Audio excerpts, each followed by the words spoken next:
Chapter 20. The Question of Yelling. Virgil could not recall a single time in his life when he had yelled. He was sure he must have. Who goes 11 years of their life without yelling once? But he had an excellent memory, and he couldn't remember yelling. He wondered if he had even yelled when he was a baby. He would have to ask his mother. She would know. "You were the quietest boy in the history of the whole Salinas family," his mother used to say, and then, "If we ever take you back home, we'll have to teach you how to speak. Otherwise, no one will ever see you, and you might get squashed by a caribou or a jeepney." This made her laugh, even though she'd said it a million times already. So Virgil wasn't sure how she could still think it was funny. He hadn't found it very funny the first time, to tell you the truth. When he imagined himself getting squashed by a caribou or a jeepney, it terrified him, even though he wasn't completely sure what either of those things were. It's not that he felt unloved exactly, he just didn't know why his parents were so preoccupied with him coming out of his shell. What was so bad about a shell, anyway? Turtles had survived on Earth more than 200 million years, longer than snakes or crocodiles even. And turtles lived a long time, too. American box turtles lived to be over 100, and they had excellent eyesight and senses of smell. Turtles truly were extraordinary animals. What if people had forced turtles to come out of their shells 200 million years ago? They probably wouldn't exist anymore. Virgil leaned against the musty wall of the well. There was a short ledge that circled the bottom, but it didn't give him enough of a boost to reach the ladder. He wondered if he should sit. Was sitting down the same as giving up? He wondered what time it was. He wondered if he should yell. It seemed like the sensible thing to do.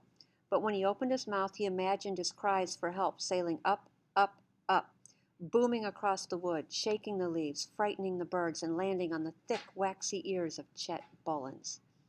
Then he imagined the bull charging forward, grunting and panting and sniffing him out like a wolf. And then he saw the bull pick up the cover of the well and shut him inside forever. Best to wait a while, Virgil thought, until the bull had most likely gone home.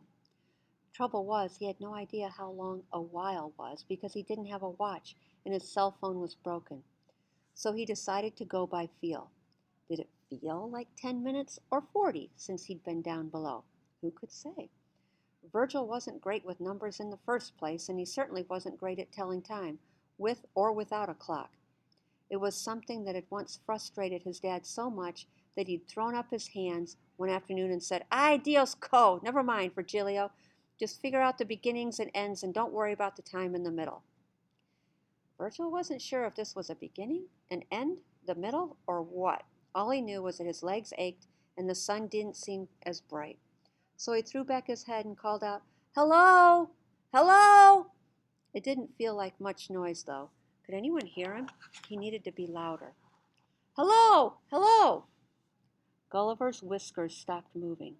His round black eyes fixed on Virgil from his nest in the backpack, which Virgil was wearing backward so he could lean against the wall and watch Gulliver at the same time. "Hello! Hello! Help! Help!" He'd never called out for help before.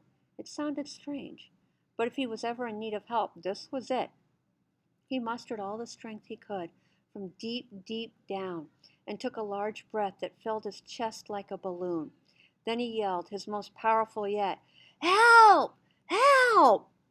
His voice startled him. It didn't sound like his. It charged through his body, down to his toes. Who knew he could be this loud? If only his parents could see him now.